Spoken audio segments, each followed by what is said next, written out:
زما سر زما تن په دښمن خرڅ کړو. انتظار صاحب زما سر زما تن په دښمن خرڅ کړو، واکدارانو مې وطن په دښمن خرڅ کړو. کمیټان کو کمیجاز ټول ایره شول، کمیټان کو کمیجاز ټول ایره شول، ښه په تول ټن په ټن په دښمن خرڅ کړو.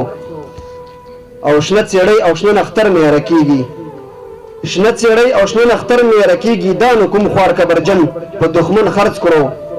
تا شملې کړې د خاورو سره خاورې، تا شملې کړې د خاورو سره خاورې، تا زما د پلار کفن په دښمن خرڅ کړو.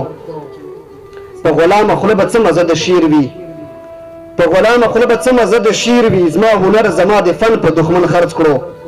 او چا نصیبه دلته یو ګل خزان کړو، چا نصیبه دلته یو ګل خزان کړو، چا د ګلو ټول چمن په دښمن خرڅ کړو. ډېره زیاته مننه.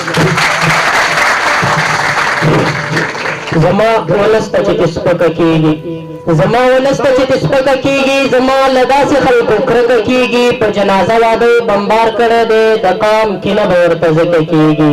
ملاخیل صاحب په جنازه واده بمبار کړی دی، د قام کینه به ورته ځکه کېږي. زما اواز به چاته چېرته رسي، زما ګیله به خپل ملکه کېږي. واقعا شنواري صاحب داسې یو څه وکړله چې زړونه زنګونه لرې کړه. هغه خلک مونږ ته ټول کرکه لرو او داناس خلک به ټول زه دا یقین لرم چې کرکه به یې ورسره ځکه ولس تباه کوي، ولس رانهیي، وطن رانهیي، پول رانهیي، ښوونځي رانهیي. زمونږ ستاسو د بچو د خولې نه زده کړې اخلي او هغه زموږ ملي دښمن دی.